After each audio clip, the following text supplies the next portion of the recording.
Un grand merci, Georges Abondant, de participer à cette rencontre de théâtre philosophie. Donc, vous êtes ici dans ces murs que vous connaissez bien pour présenter Hôtel Feydeau, que vous mettez en scène. Alors, l'idée de cette rencontre, c'est de croiser le théâtre et la philosophie. Ce qui peut être intéressant chez Feydeau, c'est que justement, il va nous permettre, mais c'est l'hypothèse peut-être dont on peut parler, c'est l'hypothèse que je voudrais vous soumettre. Chez Feydeau, le désir, la vérité, dans un couple, dans les couples qu'on voit, ça ne semble pas être vraiment le problème. On va avoir raison, certes, mais ce n'est pas pareil que chercher la vérité, pas tout à fait, ou avoir le dernier mot. Le désir, on n'en sent pas beaucoup, peut-être. Alors, est-ce que ça voudrait dire, et ça c'est un des clichés qui tourne un peu sur Feydeau, mais qui est peut-être vrai, on dit souvent que chez Feydeau, les personnages n'ont pas d'intériorité. Est-ce que ça voudrait dire, alors Georges Abondant, est-ce que vous êtes d'accord vous seriez d'accord ou pas sur cette idée que il n'y a pas d'intériorité chez les personnages de Feydeau? Est-ce que c'est des gens qui savent faire semblant, ces personnages? Comment pour vous, est-ce que ça c'est quelque chose qui a pu travailler un peu la manière dont vous avez mis en scène et la manière dont vous comprenez Feydeau? Il y a peut-être plusieurs strates dans ce que vous dites qui peuvent se rapporter à l'écriture de Feydeau. Bon, l'écriture de Feydeau, elle n'est pas totalement homogène. Il y a des dizaines de pièces qui sont totalement différentes. Celles-là, elles sont assez particulières. J'entends les pièces en un acte de la fin de sa vie. C'est pas comme La Dame de chez Maxime ou Le Fil à la patte ou L'Hôtel du libre-échange où il y a peut-être plus de complexité, plus d'ouverture. Là, c'est vraiment à l'os, quoi. C'est des pièces très, très, très strictes, si vous voulez, qui sont unidimensionnelles, comme l'aurait dit un philosophe des années 60. Alors, ils n'ont pas d'intériorité. Ils en ont peut-être une, mais disons, elle est limitée, disons, voilà. C'est des figures. Ensuite, vous l'avez très très bien signalé, ils n'ont pas de surmoi, quoi. D'une certaine manière, ils disent ce qu'ils pensent. Mais c'est surtout, ça avance pas. Je ne sais pas si on pourrait, par exemple, appliquer une grille de travail stanislavskien, vous savez, ce théoricien du théâtre qui a beaucoup travaillé la psychologie et l'inconscient. Je ne sais pas comment on pourrait appliquer ça. Ce type, à la limite, peut-être Brecht serait plus opérant sur Feydeau que Stanislavski, d'une certaine manière. Mais tout ça pour dire que, après, ce qu'on voit dans le détail, c'est que dans Feydeau, tout passe par le langage. En fait, c'est une guerre du langage. Ces couples, finalement, ils se tuent à coups de petits coups d'épingle, si vous voulez, et des petits coups d'épingle, on sait que s'ils sont nombreux, ça peut finir par provoquer la mort, mais ils se tuent à coups de phrases, et chacun, en quelque sorte, ne veut jamais lâcher le morceau. Quand ça va s'arrêter, c'est le moment où ça va recommencer. À la fin de la pièce Feu la mère de Madame, enfin, la moitié de la pièce, ils sont épuisés, ils ont fait le premier round, ils se sont déjà dit tout ce qu'ils avaient à se dire, bonsoir, bonsoir, puis une seconde après, ça va redémarrer, si vous voulez. Vous disiez, aucun des personnages ne veut lâcher le morceau. Avoir raison, absolument. Est-ce que justement le compromis, dans la vie, est-ce que c'est pas en faisant semblant qu'on l'obtient? Mais eux, justement, ils n'en ont pas. Eux n'acceptent pas. Il y a une logique de langage. Je dis toujours ce qui est le plus important. Je rappelle chaque fois aux acteurs, quand ils jouent, je dis, mais tu as perdu la logique. Toi, tu as une logique. Tu veux faire que bébé se purge. Toi, tu as une logique, tu veux faire mettre un pot de chambre sur la tête de telle personne. C'est ridicule, ce sont des prétextes absolument médiocres et c'est atroce, ces rapports de couple, mais voilà, il y a cette logique et elle ne lâche pas. Et il y a beau avoir des arguments contre, le personnage continue de s'obséder jusqu'à ce qu'il ait obtenu ce qu'il souhaitait obtenir. Et est-ce que ça implique quelque chose Qu'est-ce que ça implique au niveau de la mise en scène? C'est-à-dire, j'imagine qu'on ne peut pas travailler du Feydeau. Du coup, comme d'autres pièces où on a des implicites constants, des compromis, au niveau de la mise en scène, comment... C'est un numéro de trapèze. Il faut partir comme ça, s'attraper. Autrement, si le type qui lance pas dans la bonne seconde la réplique, l'autre il tombe par terre immédiatement et il est mort. À une seconde, s'ils se font des croche-pieds, si quelqu'un change la moindre chose dans le timing, dans l'intonation, dans que sais-je, ça fait comme ça, comme si on ratait une marche dans l'escalier, et ça fait un trou. L'acteur revient dans le réel, se dit mais qu'est-ce que je suis en train de raconter, qu'est-ce que c'est cette pièce complètement idiote dans laquelle je suis en train de jouer, et il n'y a plus de saveur, il n'y a plus de plaisir. C'est vraiment la cage au fauve. Vous rentrez pour jouer du Feydeau, à la seconde même où vous rentrez, il faut absolument oublier tout. C'est le théâtre le plus difficile à jouer. Parce qu'il n'y a pas le sentiment qu'on va dire quelque chose d'intéressant. Il n'y a pas le sentiment qu'on va proposer un thème, un problème, résoudre une équation sociale, amoureuse, psychologique. On ne résout rien, on rentre et on est comme là des imbéciles, si vous voulez, à se dire qu'il va falloir prendre la première réplique, puis la deuxième, puis la troisième, et à aucun moment se poser la question de l'idiotie et du ridicule de ces situations. C'est un théâtre, quand vous le répétez, qui est absolument désespérant, parce que quand vous avez épuisé les blagues, c'est comme si on vous raconte une blague, vous riez, on vous la raconte une deuxième fois, vous riez, on vous la raconte une 10e fois, vous faites ah, puis à la 100e fois, c'est insupportable. Quand vous avez entendu les jeux de mots les uns derrière les autres, ça fait rire plus personne, on les connaît, donc la répétition devient sinistre, et par contre, c'est la situation elle-même qui apparaît, cette situation de ces couples bourgeois médiocres qui ne s'aiment pas, qui se détestent, qui veulent l'anéantissement de l'autre, ben, ça finit par, vous tapez sur le système. Ils ont l'air d'avoir besoin de l'autre quand même.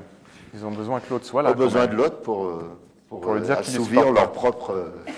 voilà, oui, bien sûr. Ouais. Si, c'est comme des couples de clowns. Hein. Oui, il faut à tout prix l'autre pour déverser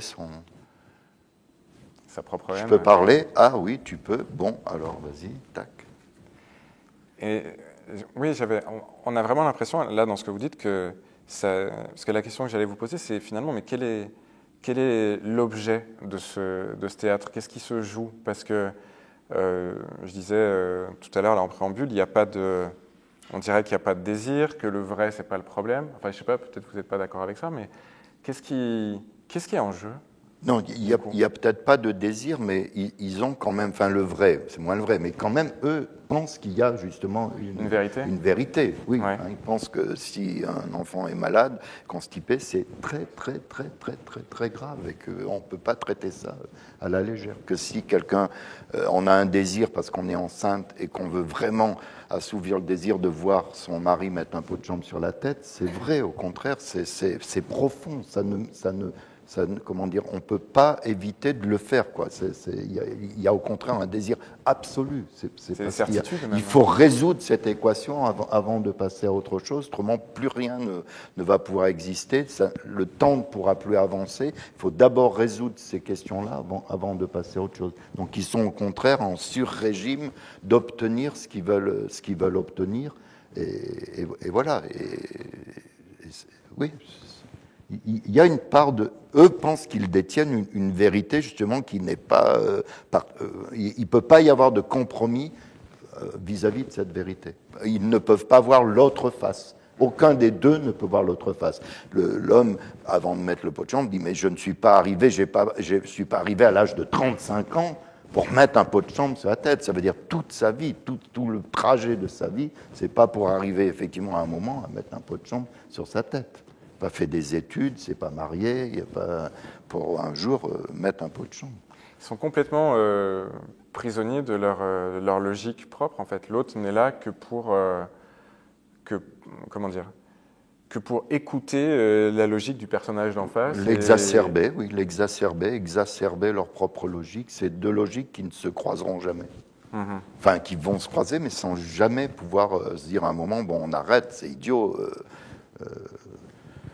Trouvons la solution. Il y a dans le prologue, c'est magnifique, on ne joue pas dans le prologue de On purge bébé, vous savez, il y a une discussion entre les parents, justement, parce que Toto leur a posé une question. Il a été à l'école et on lui demande de savoir où sont les nouvelles hébrides. Et donc, ils prennent un dictionnaire, bien évidemment. Ils commencent à chercher à et bréché, machin, et truc, et trusque, j'en sais rien. Ils ne voient pas de zébride. Ils cherchent à Z, bien évidemment. Z, machin. Il n'y a pas de zébride. Et tout d'un coup, un, par hasard, fait oui, bah pourquoi pas H? Et il cherche à H, bien évidemment, et il trouve. Et à ce moment-là, chacun des deux dit, mais c'est moi qui l'ai dit. C'est moi qui t'ai dit de chercher AH. Et on dit, bah non, c'est moi qui ai dit, pourquoi pas H. Et c'est reparti. C'est-à-dire, au moment même où on pense que ça y est, ils vont résoudre le problème, se prendre, s'embrasser, dire ouf, on a trouvé la solution. C'est pile le moment où ça repart, c'est par siciparité, comme ça. C'est l'objet d'un deuxième conflit qui va s'ouvrir et redémarrer. C'est jamais clos. Jamais. On est dans le pouvoir et le rapport de force, alors. Oui. C'est comme dans la vie, non? Je sais pas, justement. Tu as mis les clés, je les avais mis là, mais non, je te dis que c'est toi qui les as posées. Oui, alors, c'est vrai, mais je me demandais que ça, c'est comme dans la vie, justement, c'est ça, parce que ça, c'était un texte dont j'avais un tout petit peu parlé à la première rencontre, mais on en avait discuté un peu aussi, je me souviens, je crois, un texte de Montaigne où Montaigne dit, voilà, quand je suis en société, je me prête à autrui, mais ne me donne qu'à moi-même. Et il disait qu'il était toujours en société avec le visage fardé, masqué, en avance masqué. Pourquoi ? Parce que le lien social semble impliquer pour lui le fait que de toute façon, il faut masquer ce que l'on est en société pour faire lien. Et on passe... faire semblant, c'est pas du tout pour lui uniquement quelque chose d'hypocrite, c'est une condition du lien social en fait. Et c'est une condition du couple aussi ? Oui. Ouais, enfin, moi, je sais pas, je suis pas ni philosophe, non, je sais pas, mais je pense qu'il y a, je pense que... Être philosophe, ça rend pas spécialiste. Non, mais je pense que chaque seconde, chaque minute, avec sagesse d'ailleurs, heureusement, oui, on fait des compromis. On pourrait pas. Non, c'est insupportable. Faut vivre. On a un corps, on a un truc, on a un tempo. On sait très bien que s'il y a des moments, on n'essaye pas de faire la part des choses. Oui, on retombe dans le fait d'eau. Et il y a des couples comme ça qui existent sur d'autres sujets, sur le sujet du téléphone portable, d'un truc, de payer les impôts, j'en sais rien. Enfin, tous les jours, c'est des discussions comme ça. Elles sont plus feutrées, plus civilisées, plus intelligentes parfois, mais dans le fond, elles reviennent un peu au même. Il y a un archétype de... Mais qu'est-ce qui ferait la différence peut-être ? Parce que, par exemple, justement, on parlait du misanthrope tout à l'heure. Dans le misanthrope, Alceste est un personnage obsédé par sa vérité, qui refuse de faire semblant. Il refuse les mondanités, il refuse de dire ce qu'il ne pense pas. Il est complètement pris aussi. Et pourtant, l'effet de dialogue semble différent avec... Non, mais là, c'est parce que quand même, la pièce de Molière, c'est vrai que c'est une pièce absolument extraordinaire et bouleversante. C'est parce qu'elle est quand même, il y a un enjeu historique ou sociétal. C'est-à-dire, c'est parce qu'il se trouve quand même devant une société qui ne fait que faire semblant. Alors où l'art du compromis et du mensonge et de la lâcheté de ne pas dire les choses est érigé en système. Donc lui, tout d'un coup, il devient le guide de bord, il devient le situationniste du XVIIe pour dire non, ça ne peut pas continuer comme ça. Quand un poème est mauvais, il est mauvais. Oui, il a tort, c'est que le poème n'est pas si mauvais que ça. Il est un peu ridicule, mais pas si mauvais, et qu'effectivement, il y a un moment, il part dans le désert, quoi. Il peut pas, lui aussi, son propre système est tellement jusqu'au boutiste que même s'il a raison, on se dit souvent que c'est lui, quand on voit la pièce, on pencherait plutôt de son côté, en disant c'est insupportable cette société qui s'avance avec tellement de mensonges ou de futilité.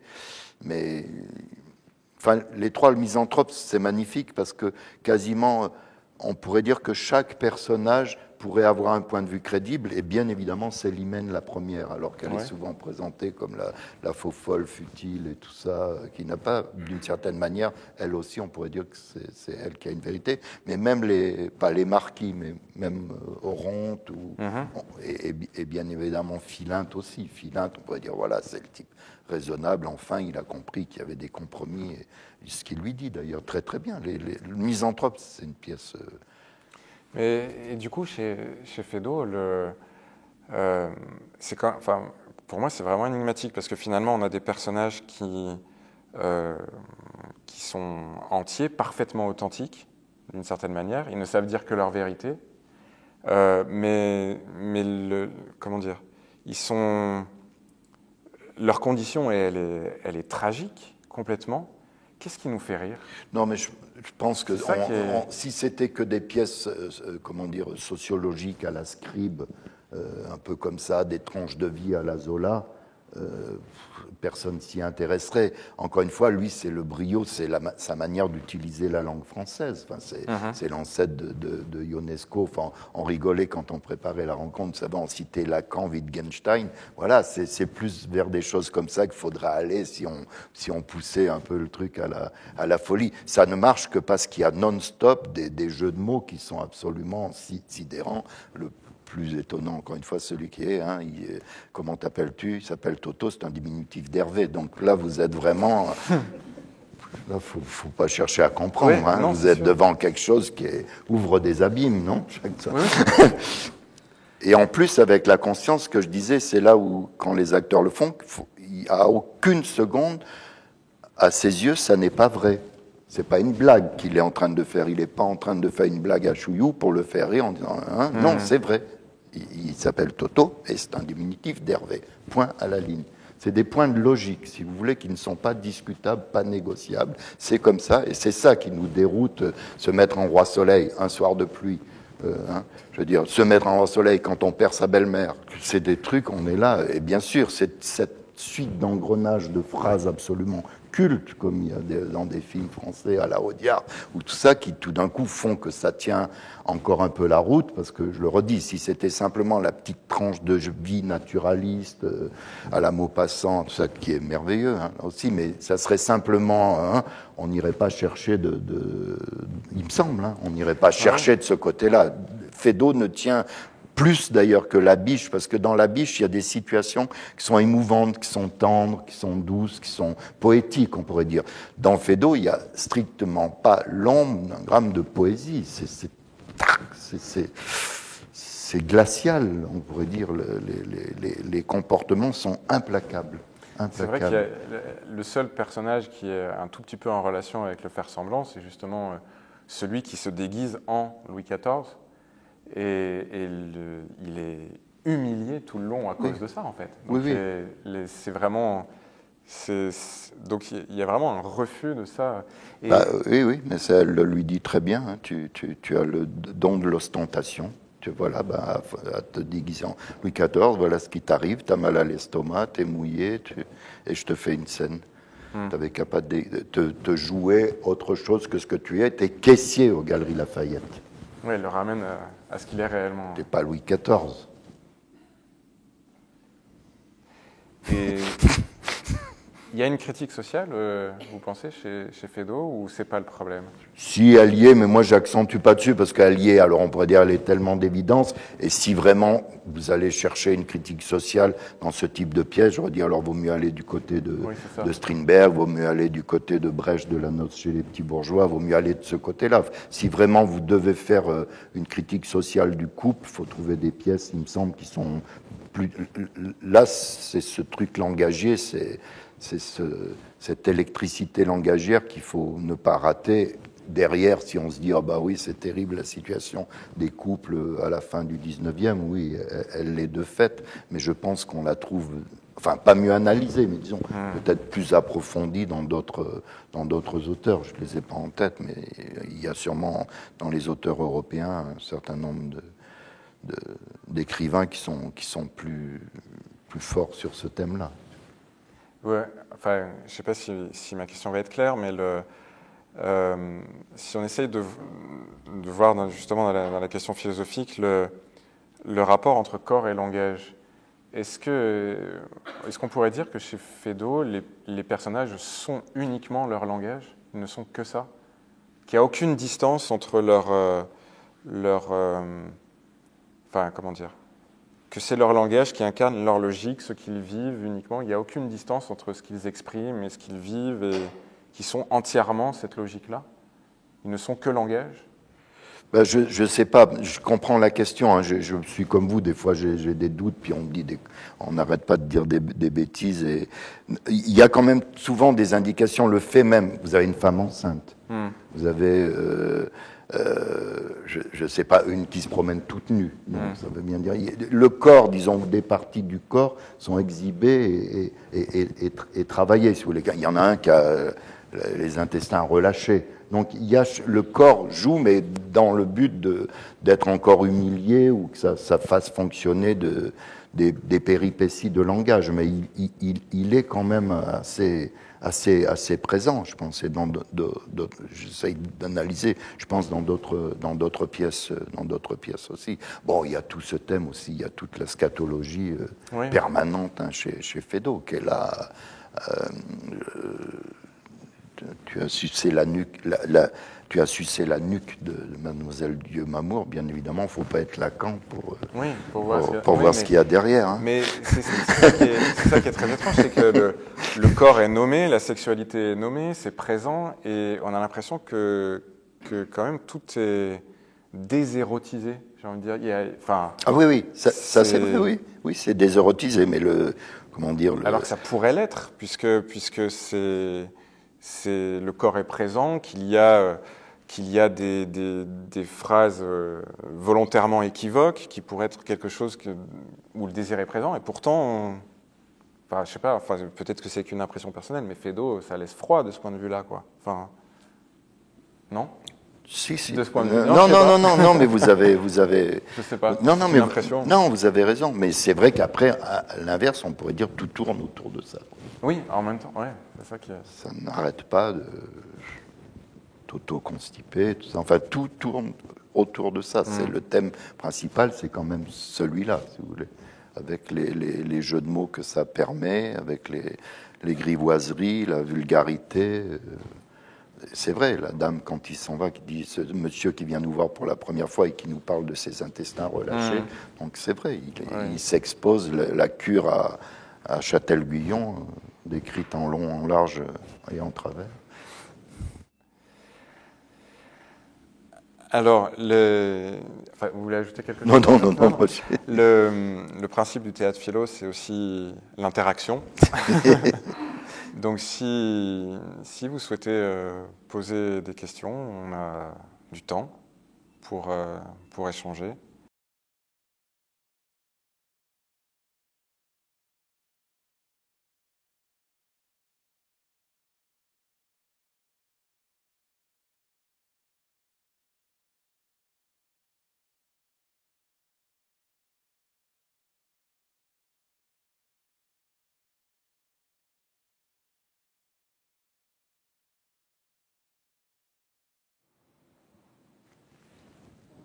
Oui, non, mais là, c'est, d'une certaine manière, c'était assez simple. C'était de faire que on ampute des pièces, on enlève des scènes, on enlève des répliques, etc.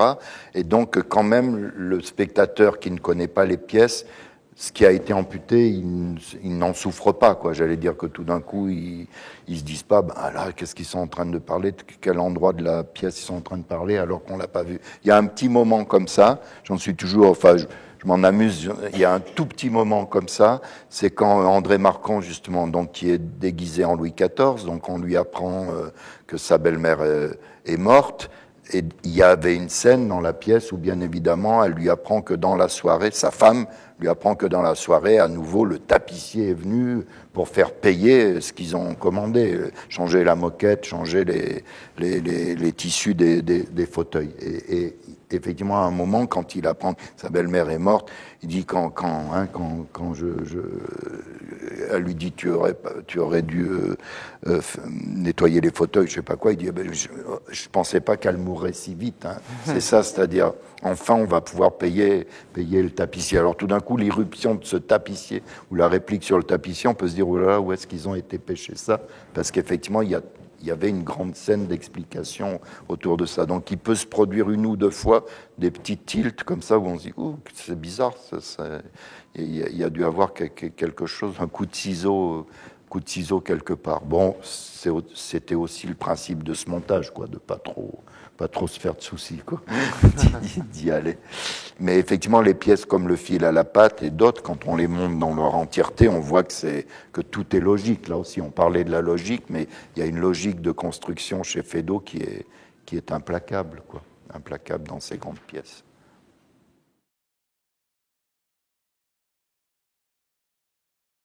Mhm.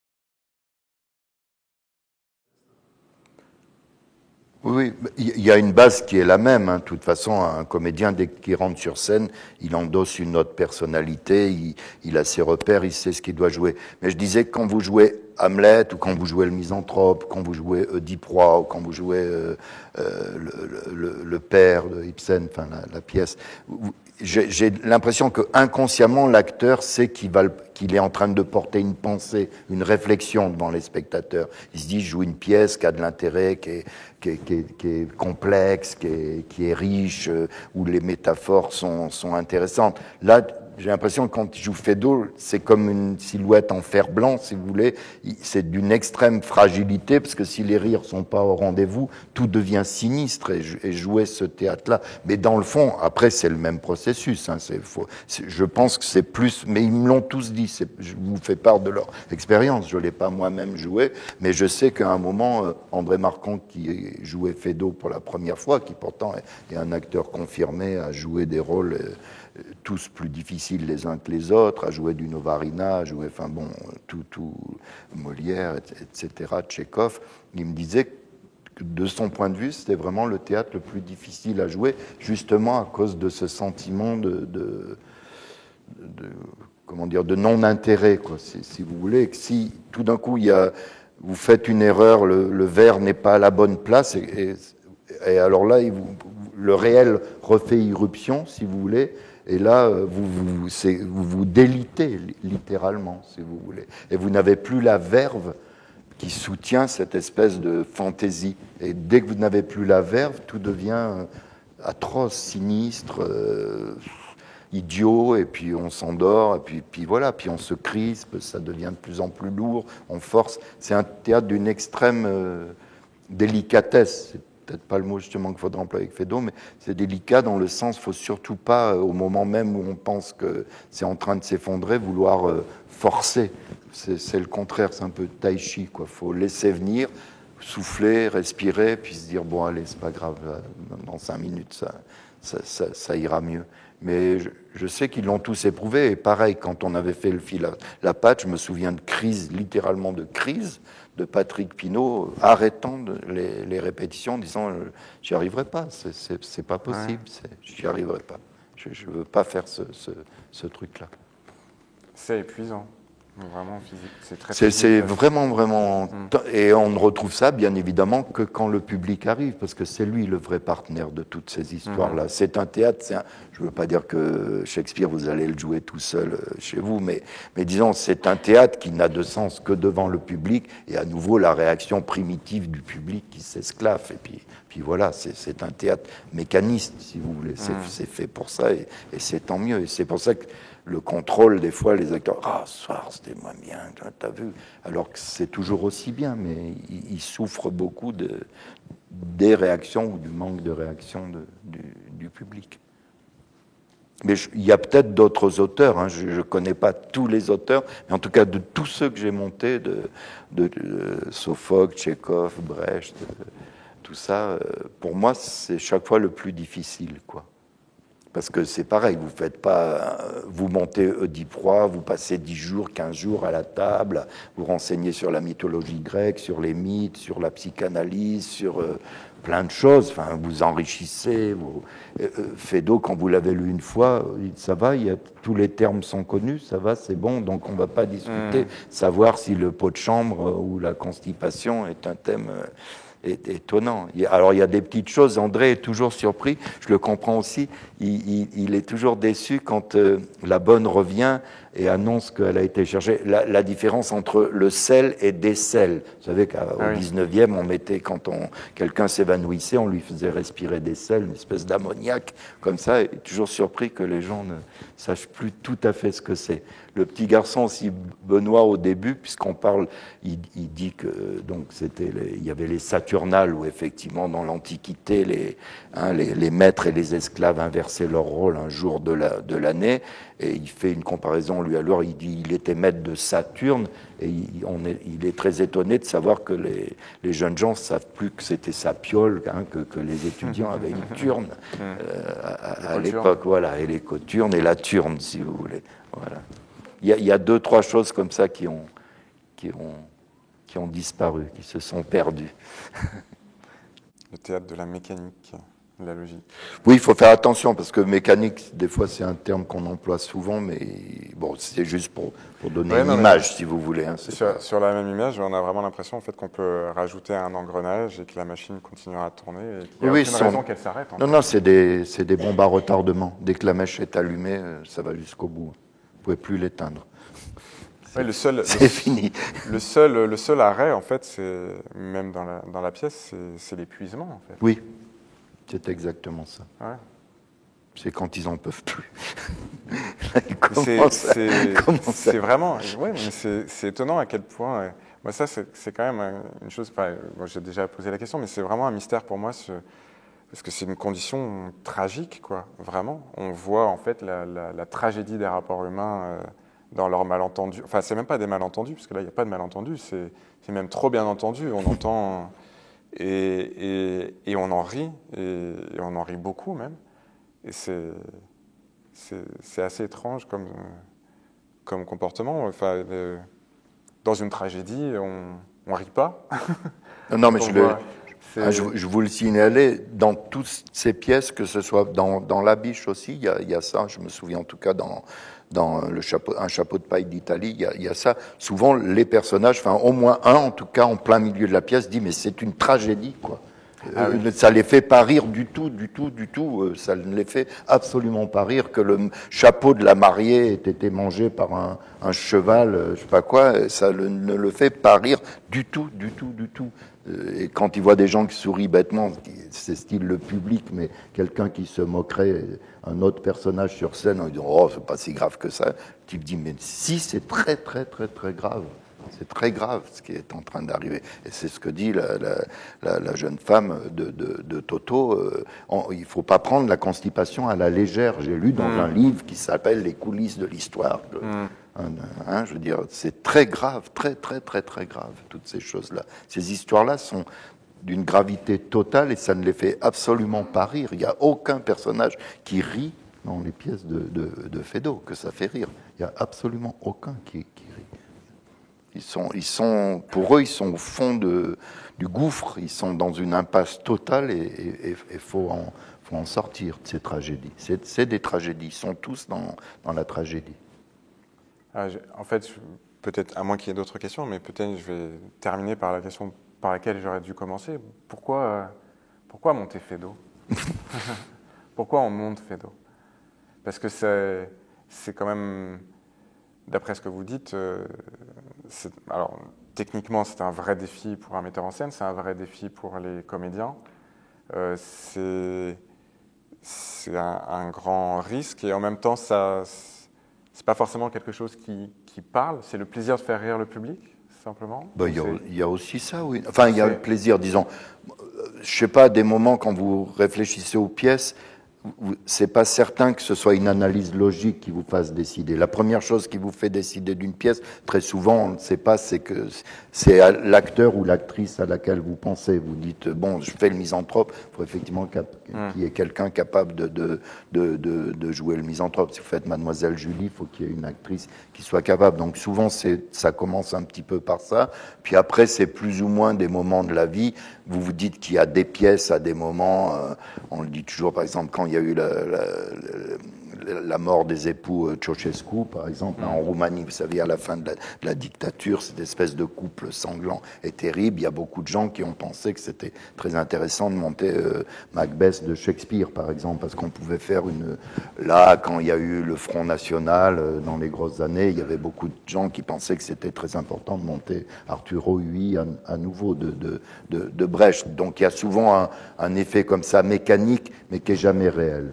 Pour dire la vérité, le beau du théâtre, c'est que justement, il n'est jamais dans l'actualité à 100%. Il ne peut pas. Et ce n'est pas son rôle. C'est ni des journalistes, ni de l'actualité. Le théâtre, c'est toujours le présent et le passé en même temps. Il ne peut jamais être un pur présent, comment dire, qui analyse les situations. Alors moi, dans le Feydeau, quand je l'ai eu, j'avais vu ces derniers temps, depuis 2 ans, j'ai vu que des pièces qui duraient 8 heures avec de la vidéo sur le monde qui est terrible, l'écologie, la planète qui va mourir, les réfugiés, la guerre en Bosnie. Je me suis dit, oh là là, tiens, je vais faire un petit truc. Là. Un soir, je vais distribuer des esquimaux aux spectateurs, faire une bulle de savon. Ça fera ce que ça fera. Moi, ça me fera rire aussi. Et on va se détendre un petit peu une fois. On va faire quelque chose de très court. Ça dure 1h20, 1h22. On a eu cette envie comme ça, de gamin un petit peu mal élevé, de se dire, allez, faut pas abandonner aussi ce terrain-là. Le théâtre, il est beau quand il est dans sa diversité, qu'il est pas... On peut, hein, tant mieux. Le prochain truc sera peut-être la trilogie sur Oedipe Roi, ou je sais pas, ou 4 heures avec Shakespeare. Mais ça me faisait plaisir, je sais pas, j'avais vraiment une envie presque ludique et en même temps morale de dire oui, il faut que le théâtre n'abandonne pas non plus même sa futilité, quoi, d'une certaine manière. Son art de distraire, pour le dire comme ça. Ce qui a toujours été, ce que les philosophes ont toujours critiqué, effectivement, dans le fond, de les emmener vers quelque chose qui est de l'illusion, qui ne leur fait pas réfléchir à leurs problèmes quotidiens. Hein, de les emmener vers un rêve, puis après les gens se retrouvent dans la réalité, disent bon mince, c'est pas comme dans l'art ou la poésie.